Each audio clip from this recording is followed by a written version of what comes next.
Bismillahirrahmanirrahim. Bapak Ibu, mari kita buka dengan bacaan basmalah. Bismillahirrahmanirrahim. Assalamualaikum warahmatullahi wabarakatuh.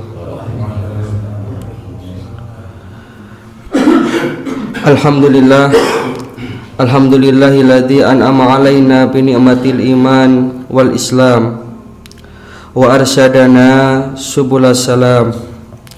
Asyhadu an la ilaha illallah wahdahu la syarikalah al-malikul alam wa asyhadu anna Muhammadan abduhu wa rasuluh sayyidil arabi wal ajam. Allahumma shalli wa sallim wa barik ala nabiyyina Muhammadin wa ala alihi wa sahbihi wa man tabi'ahum bi ihsanin ila yaumil qiyam. Amma ba'du, subhanaka la ilma lana illa ma 'allamtana innaka antal alimul hakim.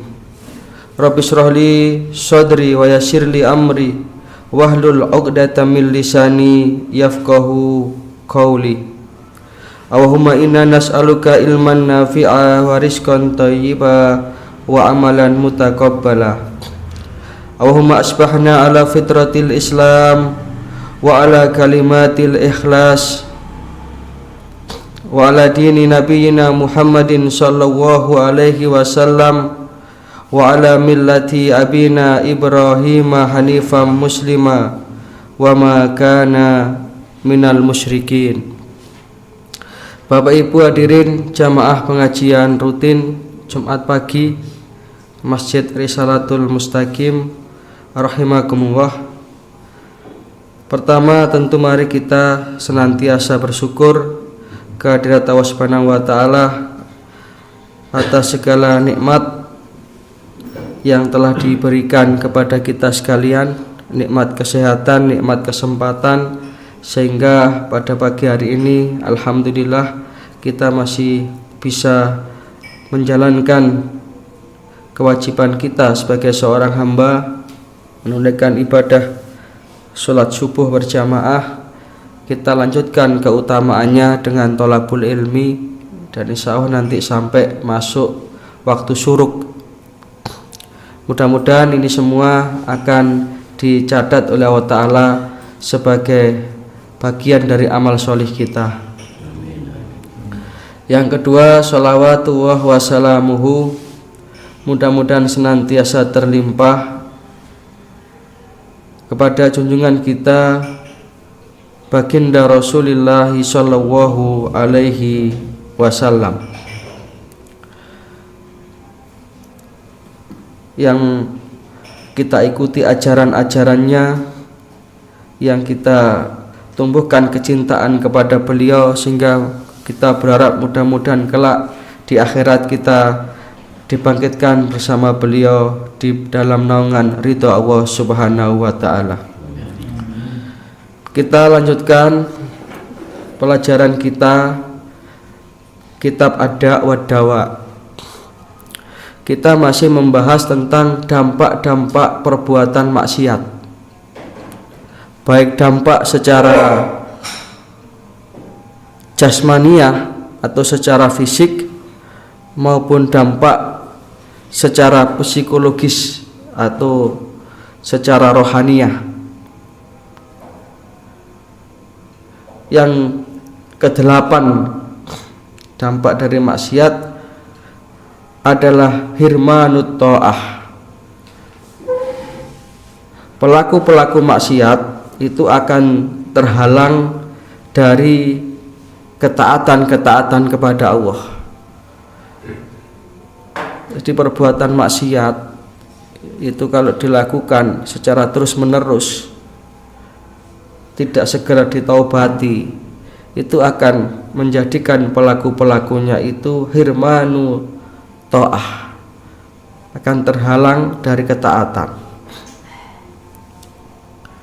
Falau lam yakun lidzanbi uqubatun illa ayyasudda an ta'atin takunu badalahu wa yaqta'a tariqat ta'atil ukhra.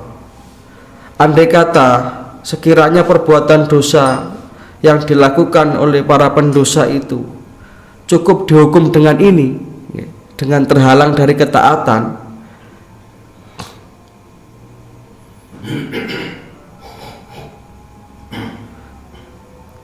maka dosa yang ia lakukan tersebut itu akan merintangi pelakunya dari jalan-jalan ketaatan.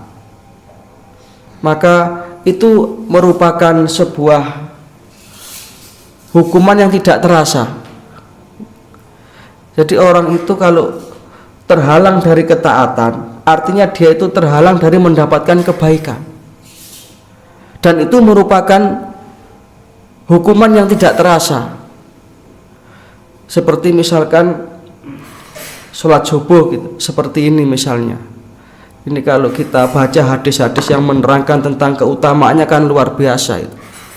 Bahkan dawuh Kanjeng Nabi, kalau kita kemudian sholat subuh berjamaah, kemudian kita menunggu sampai waktu syuruk, selama menunggu itu kita gunakan untuk berzikir, kita gunakan untuk thalabul ilmi. Apa kata Rasulullah? Faka'annama, maka dia seolah-olah akan mendapatkan pahala haji. Tamah, sempurna.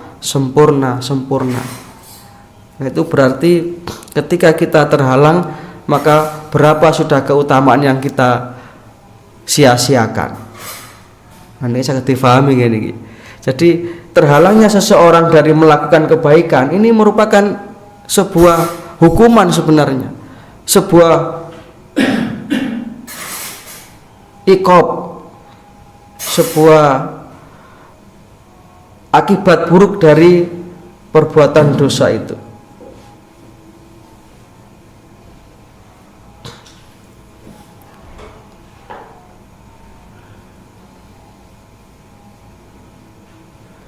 Padahal kulla wahidatin minha khairun lahu minad dunya wa ma 'alaiha.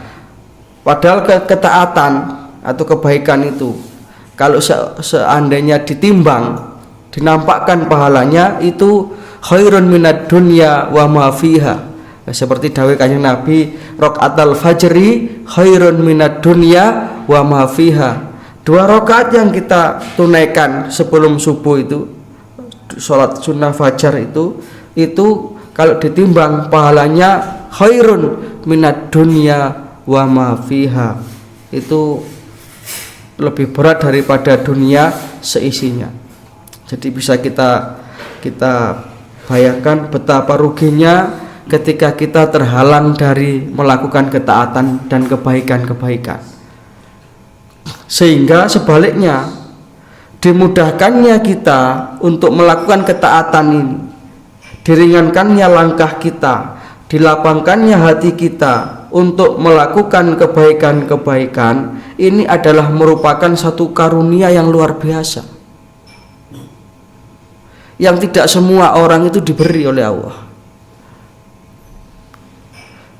Ini kalau kita nominalkan dengan rupiah itu tidak ada nilainya, Pak. Jadi kita diberi hati yang condong kepada kebenaran, senang untuk sholat berjamaah, senang berkomunitas dengan orang-orang soleh, senang untuk mendengarkan dan duduk di majelis ilmu. Ini ternyata tanpa kita sadari ini sebuah karunia yang luar biasa.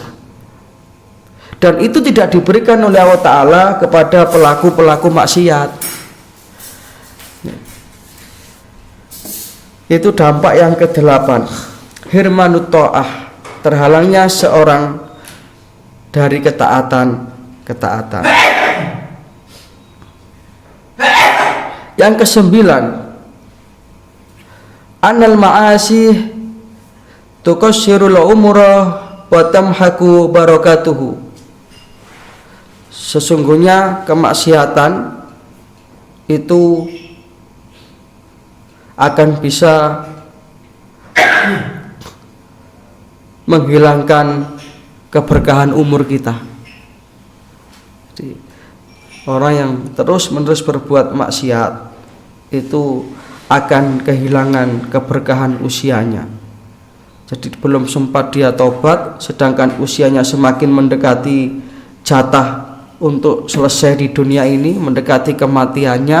Akhirnya naudzubillah min dzalik, dia sudah sampai pada saat ajalnya, belum sempat untuk bertaubat, sehingga kembali kepada Allah Ta'ala, meninggalkan dunia ini dengan membawa dosa-dosa dan kemaksiatan-kemaksiatan. Maka usia yang ia miliki selama hidup di dunia ini akan kehilangan keberkahan. Ini bahayanya perbuatan maksiat. Tapi sekali lagi Bapak Ibu, yang dimaksud maksiat di sini adalah maksiat yang tidak ditaubati, maksiat yang dijadikan kebiasaan. Bahkan dikhawatirkan ini sampai dia kembali ke hadirat Allah Subhanahu wa Ta'ala, sampai dia mati meninggalkan dunia ini belum sempat bertaubat, maka hilanglah sudah keberkahan usianya. Padahal umatnya Rasulullah ini secara usia, kalau dibandingkan dengan umat-umat yang terdahulu, ini kan paling pendek usianya. Kalau umat-umat terdahulu itu kan usianya panjang-panjang. Dalam riwayat konon Nabi Adam itu usianya 2000 tahun. Nabi Nuh itu 950 tahun. Sedangkan kita ini umat Rasulullah, kanat a'maru ummati baina sittin wa sab'in. Ya, mayoritas rentangan usia umatku itu kata Rasulullah antara 60 sampai 70 lah. Tetapi di usia yang singkat ini umat Rasulullah itu mempunyai potensi untuk mendapatkan pahala-pahala, sehingga akselerasinya itu bisa melampaui umat-umat terdahulu. Ini hebatnya umat Rasulullah. Maka alangkah ruginya manusia, lebih-lebih umat Rasulullah ini yang usianya pendek-pendek tadi, ketika di dunianya hanya digunakan untuk sesuatu yang tidak bermanfaat, untuk sesuatu yang tidak mengacu dan menuju kepada kehidupan akhirat.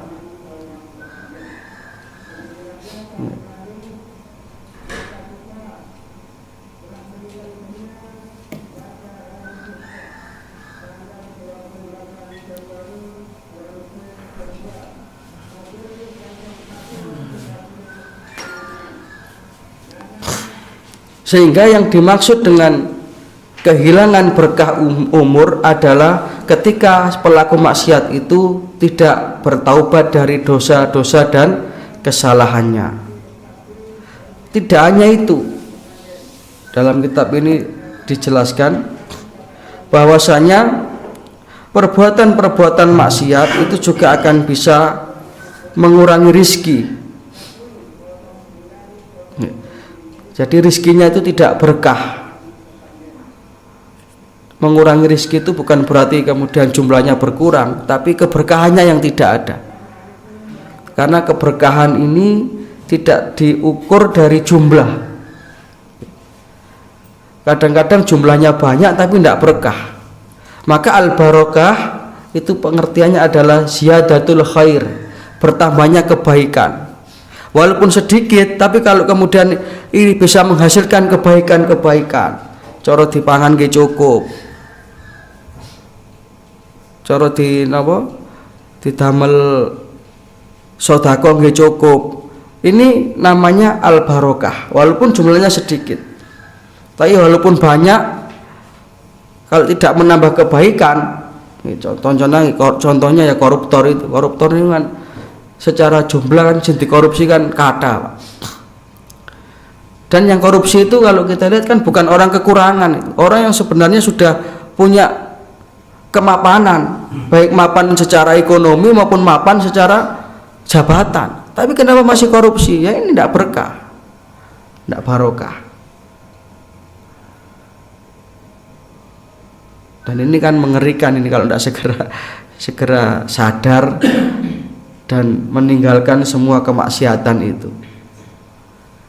Seperti yang viral ini, kita tidak tahu kebenarannya, tapi kan ini sudah jadi berita nasional itu. Bupati Langkat itu konon katanya punya kebun kelapa sawit yang cukup luas, guys, orangnya kaya, dan di rumahnya itu ada 40 orang yang dipekerjakan di kerangkeng. Zaman sekarang loh, masa masih ada perbudakan? Ya mudah-mudahan itu segera terungkap itu. Itulah yang namanya tidak berkah, walaupun mungkin rumahnya kayak begitu, kayak istana rumahnya itu. Tapi kehidupan yang seperti itu jelas tidak akan enak, jelas tidak akan tenang, jelas akan disorot orang.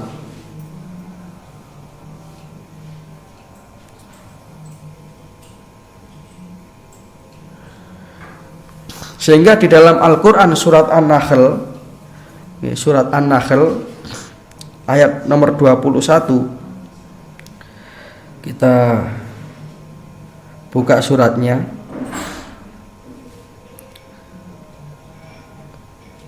Jadi kalau kita ngaji seperti ini akan menyadarkan kepada kita betapa sesungguhnya maksiat itu tidak bisa diremehkan. Sebagaimana juga kebaikan itu tidak bisa juga diremehkan. Karena kebaikan yang dilakukan oleh orang beriman sekecil apapun itu akan membawa dampak positif.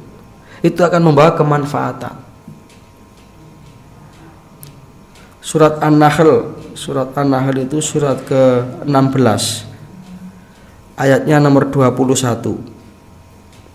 Nanti bisa kita cek.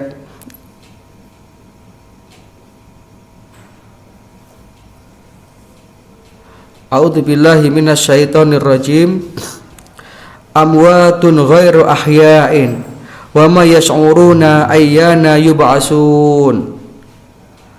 Mereka itu adalah orang-orang yang mati, yang tidak hidup dan tidak mengetahui kapan mereka dibangkitkan. Jadi pelaku maksiat ini adalah orang yang tidak produktif dari segi pahala, sehingga dia itu dikatakan seperti orang yang mati dalam kehidupan. Seperti patung, urip ini mboten manfaatnya, mboten maslahate. Jangankan untuk orang lain, untuk dirinya sendiri saja dia tidak bisa membawa kemanfaatan, kan begitu, Pak. Berarti yang betul mek mabuk, niku lho, manfaatnya nopo ngoten niku. Lha awake dhewe gak iso memberi manfaat pada dirinya, apalagi orang lain. Nah, beruntunglah orang yang keberadaannya ini membawa manfaat, membawa maslahat bagi orang lain. Sehingga Kanjeng Nabi dawuh khairun nas anfa'uhum linnas. Sebaik-baik orang itu yang membawa kemanfaatan. Nggih, mboten ketang didik-didik, betul manfaat.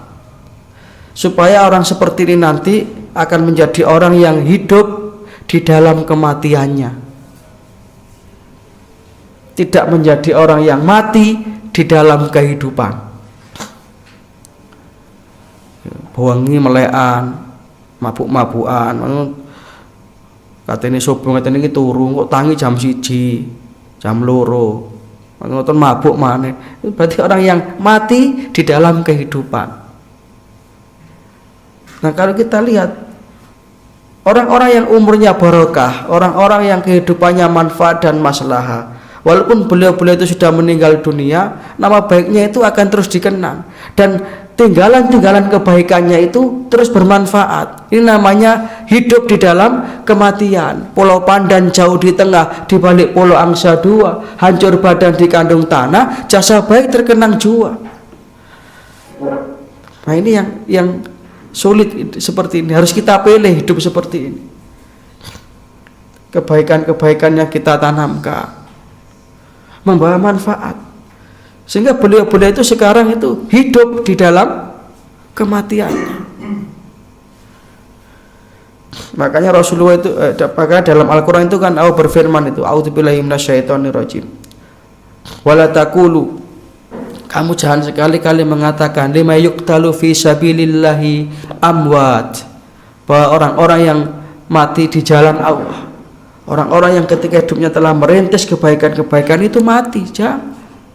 Bal ahya'un, bahkan mereka hidup inda rabbihim yurzaqun, di sisi Allah, di sisi Tuhannya, dengan membawa karunia dan rizki dari Allah Subhanahu wa ta'ala.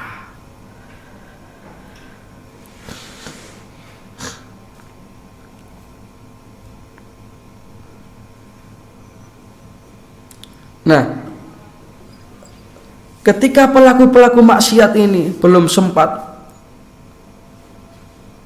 bertaubat dari kemaksiatan-kemaksiatannya, kemudian ia sudah kembali kepada Allah Ta'ala, maka mereka nanti di akhirat akan termasuk orang-orang yang menyesal. Surat Al-Fajr ayat 24 itu. A'udzubillahi minasyaitonirrajim, ya laitani, waduh celaka diriku ini, celakalah diriku, qaddamtu lihayati, kenapa dulu waktu aku hidup saya tidak menanamkan kebaikan-kebaikan, tidak mengerjakan amal soleh. Bahkan dalam ayat yang lain orang-orang kafir itu nanti akan mengatakan, ya laitani kuntu turaba, wa yaqulul kafiruna ya laitani kuntu turaba. Orang-orang kafir itu akan mengatakan, ya laitani, celaka aku, lebih baik aku jadi tanah saja. Karena penyesalan yang mereka lakukan.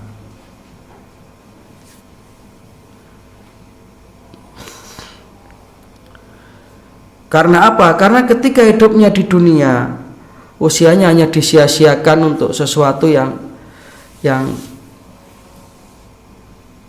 tidak membawa manfaat tadi itu. Dia tidak punya pandangan masa depan. Masa depan orang yang beriman itu ya akhirat, punya wawasan keakhiratan. Karena memang dunia ini sesungguhnya adalah kesempatan kita untuk mengumpulkan bekal akhirat kita.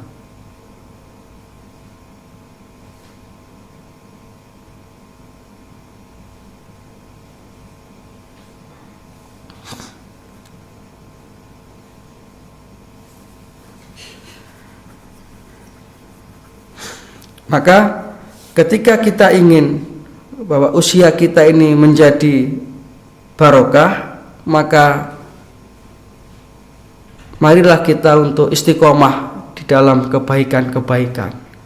Marilah kita istiqomah untuk membawa kemanfaatan dan kemaslahatan bagi orang lain. Dan itulah hidup yang indah. Sehingga ketika kita meninggalkan dunia ini pun juga matinya juga dengan indah, dengan husnul khatimah. Nah, sampun, itu yang ke-9. Sekarang yang ke-10.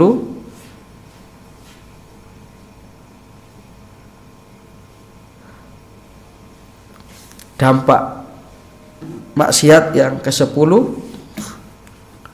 adalah melahirkan kemaksiatan yang lain. Jadi kemaksiatan itu akan dilakukan secara terus-menerus. Sehingga karena sudah menjadi kebiasaan, namanya sudah jadi kebiasaan ya dianggap biasa. Padahal itu sesuatu yang merugikan dirinya.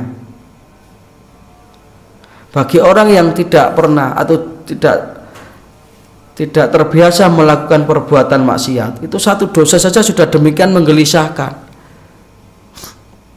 Sehingga Rasulullah itu kan menyatakan itu, man syarotka hasanatuka wa sa'atka sayyi'atuka fa anta mu'min. Kalau perbuatan yang baik yang kamu lakukan itu menjadikan hatimu tenang, menjadikan hatimu itu bahagia. Wa sa'atka sayyi'atuka, dan perbuatan yang sayyi'ah, yang jelek itu menjadikan hatimu itu gelisah. Fa anta mu'min, itu berarti di hatimu masih ada iman. Tiyan niku lek mboten nate nyolong sepisan nggih ewo kok, Pak.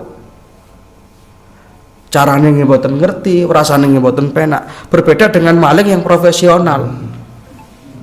Nah, itu Makanya kebiasaan ini penting. Sehingga kemaksiatan yang tidak segera ditaubati nanti ini akan disusul dengan kemaksiatan yang lain.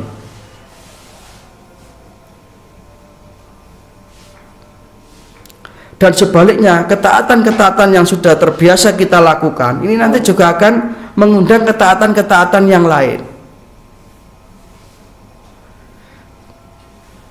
Jika atasnya niki misalnya sudah terbiasa sholat subuh berjamaah, nanti akan terpikir ya apa itu terus sampai ngaji, kan begitu. Nanti pasti akan berpikir ketaatan yang lain. Betul mungkin toh terus jamak pengajian niki berpikir ya apa kalau Jumat pagi ngaji, kalau Sabtu isuk diganti ya acaranya mabuk bareng, kan tidak mungkin begitu. Karena tidak akan gandeng Pak, antara ketaatan dengan kemaksiatan. Dan ini bertentangan. Semakin orang itu tenggelam di dalam ketaatan, maka dia itu akan semakin jauh dari kemaksiatan. Kok umpama ketaatan itu ngalor, kemaksiatan itu ngedul. Berarti semakin dia itu dekat ke arah utara, mendekati ketaatan, maka dia semakin menjauhi arah selatan, semakin menjauhi kemaksiatan. Dan demikian pula sebaliknya. Orang itu kalau sudah tenggelam dalam kemaksiatan, apalagi itu sudah jadi kebiasaan, naudzubillah min dzalik, maka dia tidak akan pernah merasakan nikmatnya taat. Tiang sing biasa ngaji, ngrungokno ngaji, niku kan ngrungokno dangdutan, nggih mboten iso nikmat. Tidak bisa menikmati. Sebaliknya wong biasa dangdutan, wong ngrungokno ngaji nggih sumpek. Maka beruntunglah orang yang oleh Allah Ta'ala itu diberikan petunjuk hidayah, cahaya-cahaya ilahi untuk senang kepada kebaikan. Yang ini semakin menjauhkan kita dari yang namanya kemaksiatan. Itu otomatis pun. Itu dampak maksiat yang ke-10.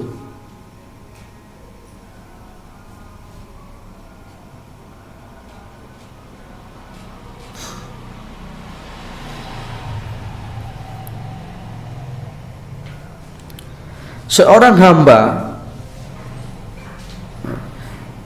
akan terus-menerus melakukan ketaatan, mencintai, membiasakan dan mementingkan kebaikan, maka nanti Allah akan mengutus para malaikat dengan rahmatnya untuk menolong orang tersebut supaya selalu ia berada di atas jalan ketaatan. Jadi orang itu yang istiqomah dalam kebaikan ini akan didampingi oleh malaikat-malaikat yang selalu menuntun dia. Itu fasilitas dari Allah. Di dalam Al-Quran surat Al-Furqan, insyaallah Allah Subhanahu wa taala berfirman, a'udzubillahi minasyaitonirrajim, innalladzina qalu rabbunallahu tsumastaqamu. Sesungguhnya orang-orang yang mengatakan Rabb kami adalah Allah, artinya punya kemantapan tauhid, artinya punya kekuatan iman, tsumastaqamu, kemudian dia itu istiqomah dalam kebaikan. Apa fasilitas dan prioritas yang diberikan oleh Allah Ta'ala kepada orang seperti ini? Tatanazzalu alaihimul malaikah, maka orang seperti ini akan dikawal oleh malaikat-malaikat utusan Allah. Alla takhafu wala tahzanu. Malaikat tadi mengatakan kamu jangan khawatir, kamu jangan takut. Wa abshiru bil jannati allati kuntum tu'adun. Ada berita gembira dari Allah, ada busra, ada tabsyirah, berita gembira tentang apa? Tentang surga yang dijanjikan.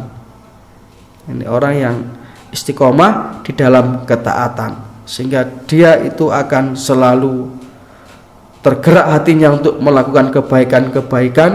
Dan yang tidak kalah istimewanya adalah Allah Ta'ala mengutus malaikat rahmatnya untuk menuntun dia di dalam jalan kebenaran. Bahkan sampai tidurnya pun itu dijaga oleh malaikat.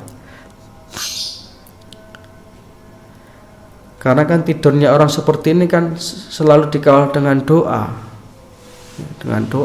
dengan baca ayat kursi, sehingga selama tidurnya maka akan terjaga. Sebaliknya, seorang yang terus-menerus melakukan kemaksiatan sehingga dia itu menjadi orang yang gemar melakukan perbuatan maksiat, maka Allah Ta'ala itu akan mengutus setan-setan kepadanya untuk membantu kemaksiatannya itu. Artinya kemaksiatannya itu semakin mudah. Ini paribasane katanya mabuk gak duwe, kok ono sing ngebosi dilala. Ketemu mawon wong sing padha karepe, sehingga dia akan semakin dimudahkan untuk melakukan kemaksiatan.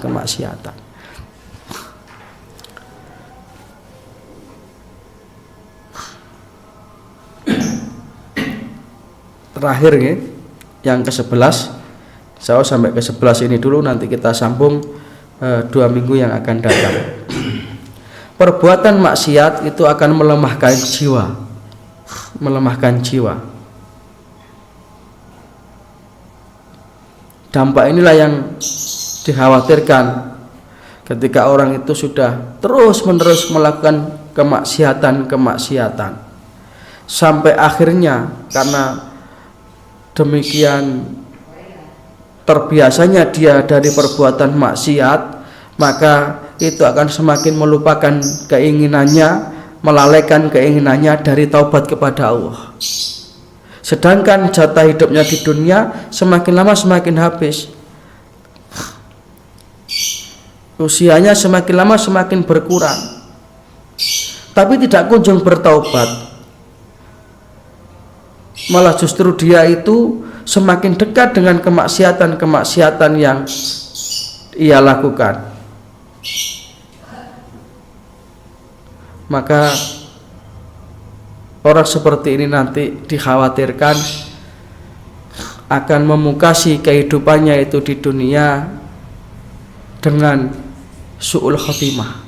Na'udzubillah min dzalik. Itulah makanya Rasulullah itu menuntunkan kepada kita untuk tidak lupa dalam hari-hari kita itu mengucapkan istighfar dan taubat kepada Allah Ta'ala. Bahkan Rasulullah memberi contoh, beliau yang sudah nyata-nyata mendapatkan ampunan dari Allah Ta'ala. Liyaghfira laka Allahu ma taqaddama min dzambika wa ma ta'akhkhar.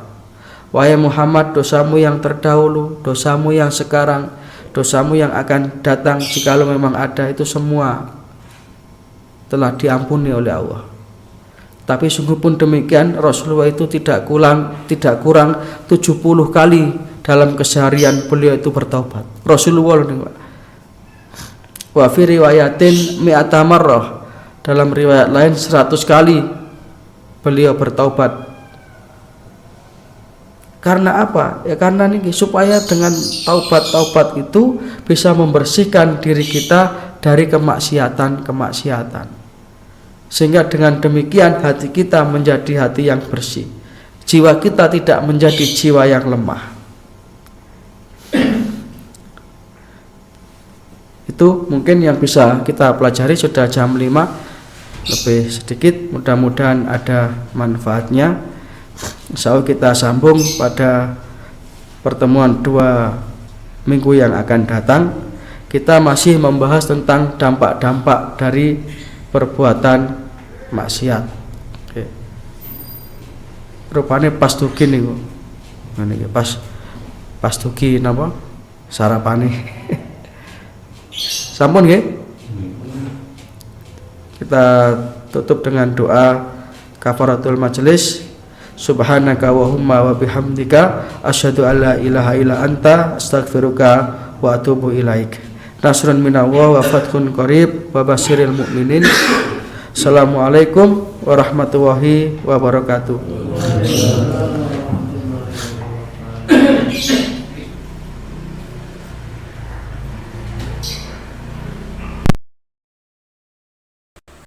إن الله وملائكته يصلون